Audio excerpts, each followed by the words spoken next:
British Advanced Pain Clinic, నొప్పి మాయం surgery దూరం. For appointments 9155515563. డిస్కవరీలో ఒక షో చేశా, దాని గురించి కూడా ఉంది. ఫ్రీ, రూపాయి తీసుకోలేదు. ఎందుకు తెలుసా? ప్రైజ్ మనీ 20 లక్షలు.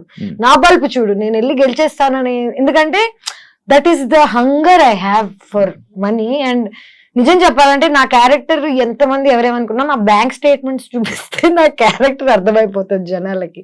చిన్నప్పటి నుంచి ఇప్పుడు దాకా ఇంకా సెటిల్ అవ్వలేకపోతున్నానంటే నేను I was not able to do the things that everybody could. నాకు ఏది నిజం అంటే ఇప్పుడు బీబీ జోడి అంత కష్టపడి చేయాల్సిన అవసరం లేదు, కానీ ఎందుకు చేస్తానంటే నాకు కష్టపడ్డం ఇష్టం.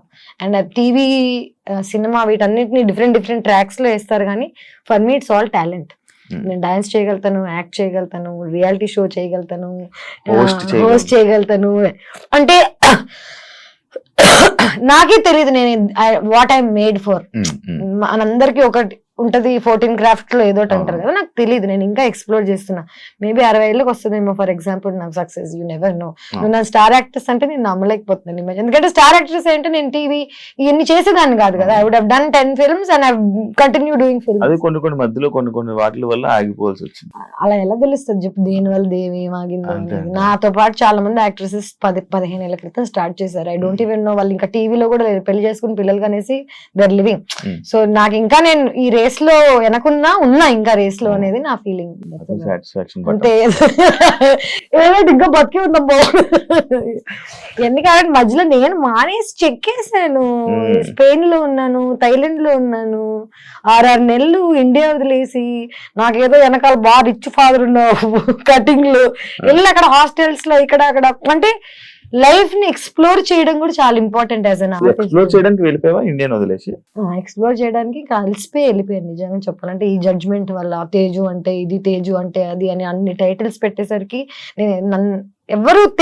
నేనెవరో తెలియని ప్రపంచానికి వెళ్ళినప్పుడు నాకు అర్థమైంది నేను నిజంగా ఎవరో అని. ఇక్కడ నేనెవరో నాకే చెప్తున్నారు, నాకు తెలీదు నేనేంటో. చిన్న పిల్లని నేను ఇంట్లోంచి what ever I came of and నువ్వు ఇది, నువ్వు అది, నువ్వు క్యారెక్టర్ ఇది అని జనాలు డిసైడ్ చేసి నాకు చెప్తున్నప్పుడు అసలు నేనేంటో తెలుసుకోవడానికి I had to leave India. So I left and I figured out who I am. తీసుకోలేకపోతావా ఏమైనా? నువ్వు ఇంటికి వచ్చి కూర్చుంటే నువ్వు నన్ను ఇంకేం క్వశ్చన్స్ అడగవు.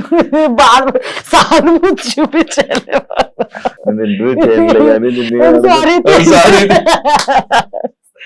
ఏడ్చేస్తాను నేను. అది అంటే చూడ్డానికి బోల్డ్ అంతా బానే ఉంది, కానీ ఎందుకంటే నేను చిన్న పిల్లని, అమ్మాయిని, తెలుగు అమ్మాయిని, నాకు ఎవరూ లేరు సపోర్ట్ చేయడానికి, బ్యాక్గ్రౌండ్ లేదు.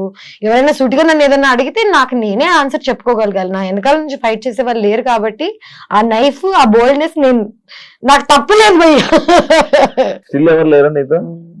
కళ్ళని ఇప్పటికి నీళ్ళు వస్తున్నట్టున్నాయి. ఎప్పుడు వస్తుంటారా ఎవరు లేరా అంటే వస్తారు కొంతమంది లైఫ్ లోకి. ప్రేమించాము నాకేంటంటే ఇప్పుడు ఫ్యామిలీ లేనప్పుడు ప్రేమించేవాడే ఎవ్రీథింగ్ అవుతాడు కదా. వెన్ యూ డేటింగ్ సమ్వన్ వాడే అమ్మా నాన్న. ఇది గుర్తు రాగానే నాకు లోపల నొప్పేస్తుంటది. మనం అన్ని అనుకుని కొంతమంది గురించి అనుకుంటాం, అంతా అయిపోయిందా అంతా తీసుకొని బ్రదర్ అనగానే వాడు ఏదో చేస్తాడు. దెన్ అగైన్ బిగ్ బాస్ నుంచి ఇప్పుడు దాకా నా హార్ట్ బ్రేక్ అవుతానే ఉంది. డబ్బులు అయి ఉండొచ్చు, జనాలు నన్ను పర్సీవ్ చేసుకోవడం అయి ఉండొచ్చు, లవ్ అయి ఉండొచ్చు. కంటిన్యూస్ గా నాకు చాలా హార్ట్ బ్రేక్స్ అవుతున్నాయి. నాకేమర్థమైందంటే జీవితంలో ఎక్కడికైనా వెళ్ళాలంటే మినిమం ఒక ఇన్ని దెబ్బలు అయితే తినాలి. మెంటలీ ఆల్సో నేను ఇప్పుడు ఏడుస్తున్నా, but at the same time నేను రికగ్నైజ్ చేయగలుగుతున్నాను నేను ఎందుకు ఏడుస్తున్నానో, నాకు ఎందుకు బాధ వస్తుందో నాకు తెలుసు. ఇప్పుడు 5 ఏళ్ల క్రితం నేను ఎందుకు ఏడుస్తున్నానో నాకు తెలిసేది కాదు. ఎందుకంటే నెగిటివిటీ ఉన్నప్పుడు చుట్టూ కంట్లోంచి నీళ్ళు వచ్చేస్తాయి, కానీ నీకు ఎందుకు వస్తున్నాయి, నువ్వు దానికి ఎలా రియాక్ట్ అవ్వాలి అన్ని ఇన్ఫర్మేషన్ లేదు. ఫస్ట్ ఆఫ్ ఆల్ ఏజ్ వచ్చింది నిజం చెప్పాలంటే. నీకే చూడడానికి నువ్వే ఏజెడ్ గా ఉన్నావు.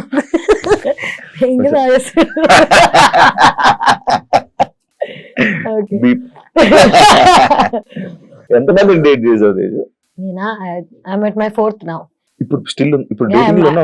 అంటే నేనున్నాను ప్రస్తుతం. ఆయన ఉన్నాడో లేదో తెలియదు నాకు. జనరల్ గా నేను ప్రేమిస్తాను, వాళ్ళు తిరిగి ప్రేమించాలనేది ఎవ్రీ మనిషి కోరిక. కానీ నేను జనాలను ఎప్పుడూ ఒక ఎజెండాతో వీడికి డబ్బులు ఉన్నాయో లేకపోతే వీడి దగ్గర అందం ఉందో ఈ ప్లాన్స్ తో ప్రేమించాను. నాకు తెలియకుండానే నేను ప్రేమిస్తాను. అంటే ప్రేమ అనేది తెలియకుండానే అవుతుంది కదా, తెలిసైతే అది ప్రేమ ఎందుకు అవుతుంది, బిజినెస్ అవుతుంది, వాట్ ఎవర్ అవుతుంది. నేను నా last relationship 1.5 years ago I broke it off. 1.5 years తర్వాత I met someone and సరే మళ్ళీ నా లోపల ఈ హోప్స్ గిప్స్ అన్ని వచ్చాయి, ఎక్సైటెడ్ అని ఇట్లా అనుకునే లోపే వాడు మళ్ళీ నువ్వు యాక్ట్రెస్, నువ్వు బికినీ వేసుకున్నావు, నేను సేమ్ ఫేస్ చేసిన స్ట్రగుల్ మళ్ళీ ఫేస్ అవుతుంటే నాకు ఇంక అర్థం కావట్లేదు నేను ఏం చేయగలుగుతాను. లైక్ ఇప్పుడు నా లైఫ్ అంతా మార్చేయలేను, సడన్ గా నేను ఇప్పుడు డిఫరెంట్ అమ్మాయి అయిపోలేను, నన్ను నాలా యాక్సెప్ట్ చేసే వాళ్ళు కావాలి.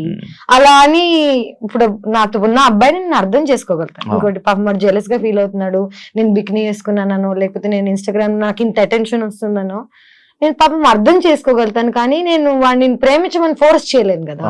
So right now I really like one guy, okay, he's from Bombay, but problem is వాడికి నేను ఇష్టమా లేదా అనేది క్లారిటీ వాడికి లేదు. క్లారిటీ లేని వాళ్ళని మనం కూర్చొని ప్లీజ్ ప్లీజ్ ప్లీజ్ అని అడగలేము, ఏం చేయాలి. సో వదిలేసి పెట్టా, but my heart like I'm in love. నువ్వు లవ్ లో నేనైతే అవుతుంది తర్వాత దేవుడు. ఈ 4 బ్రేకప్ రీజన్ సేమ్ రీజన్ లేదు, ఒక్కొక్కటి 4 బ్రేకప్స్ అని కాదు. I think my biggest breakup was after Bigg Boss only. And longest I've dated someone. చిన్నప్పుడు ఒక లవ్ స్టోరీ ఉంటది కదా, దాని కౌంట్ లెక్కల్లో అలా కాదు. చిన్నప్పుడు కాకుండా అయితే నిజం చెప్పాలంటే 3 love stories. This is my third one. చిన్నప్పుడు ఏం తెలియని ఏజ్ లో ఒకటి, దాని తర్వాత second one was the biggest, longest 6 years 5 years చేసి ఆల్మోస్ట్ పెళ్లి చేసుకుందాం అని అనుకుని దాని తర్వాత వాళ్ళు మళ్ళీ. నాకు ఒకటే ఒక ప్రాబ్లం శివ, నా క్యారెక్టర్ ని హనుమంతుడు టైప్ లో నేను చింపేసి ఎలా చూపించగలుగుతాను జనాలకి అనేది ఈజ్ అ వెరీ, నాకు ఎందుకు ఏడుపు కోపం ఎందుకు వస్తాయంటే చూపించలేము మనం. నా అకౌంట్ స్టేట్మెంట్స్ చూపిస్తాను, నేనేం చేయలేదని ప్రామిస్ చేస్తాను తప్ప నువ్వు రామ్ గోపాల్ వర్మతో పనిచేసావు, నువ్వేం చేసి ఉండవా, ఇలాంటి క్వశ్చన్స్ రాగానే యు గెట్ సో యాంగ్రీ. నీ లోపల ఉన్న ఒక అమ్మోరు తల్లి లేస్తుంది. సో నా అమ్మోరు లేవంగానే వెంటనే again not dating anyone, not seeing anyone. ఇప్పుడు మన తెలుగులోనే అయితే తెలుగు వాళ్ళ అబ్బాయిలని ఎవరినైనా నార్మల్ డేట్ చేయాలన్నా లవ్ చేయాలన్నా సేమ్ పాయింట్ వస్తుంది. 100% తెలుగు అమ్మాయి, నేను తెలుగు అమ్మాయినే కానీ ఒక తెలుగు ఫ్యామిలీ నన్ను యాక్సెప్ట్ చేయాలి అంటే దే కాంట్. ఎందుకంటే నాలా మాట్లాడి, నాలా బట్టలు వేసుకొని, నాలా ఉన్న వాళ్ళని I think they have a judgement towards. బట్టల వల్ల జడ్జ్మెంట్ చేస్తారు, బట్టల వల్ల, నోరు వల్ల అండ్ ధైర్యం వల్ల. అమ్మాయిలకి ఇంత ధైర్యం ఉంటే I think is not a good thing in our society. నువ్వు చెప్పు ఇంకొక లైక్ ఒక ఇప్పుడు చెప్తాను ఒక 10 పేర్లు చెప్పమంటే 20 ఏళ్ళు 20 years ago tell me one more actors who can talk like this or who was dealing with stuff like this. హిందీలో ఉన్నారు చాలా మంది, హిందీలో చాలా మంది. ఎగ్జాక్ట్లీ అదే ఓపెన్నెస్ నాకు చిన్నప్పటి నుంచి ఇక్కడ ఉంది. ఎందుకంటే నేను సగం నార్త్ ఇండియాలో పెరిగాను, సగం సౌత్ ఇండియాలో పెరిగాను. మా నాన్న paramilitary, CISF central India security force, మొత్తం ఇలా ఈ మిక్స్డ్ గా పెరిగాను నేను. సో నేను ఫుల్ తెలుగు కాదు, ఫుల్ హిందీ కాదు, కానీ నా మెంటాలిటీ, నా మైండ్ సెట్ చిన్నప్పటి నుంచి ఆర్మీ బ్యాక్గ్రౌండ్ తో వచ్చింది. I'm very open minded. But world అలా లేదు. ఇప్పుడు మెల్లగా అవుతుందేమో యాక్చువల్లీ చెప్పాలంటే, ఇన్స్టాగ్రామ్ వల్ల, సోషల్ మీడియా వల్ల పీపుల్ ఆర్ యాక్సెప్టింగ్. బట్ నేను I was too much for too early. ఒక 5 ఏళ్ల క్రితం 7 ఏళ్ల క్రితం నేను ఆల్రెడీ ఇలా మాట్లాడుతున్నాను. సో జనాలు రెడీగా లేరు పాపం అప్పటికి.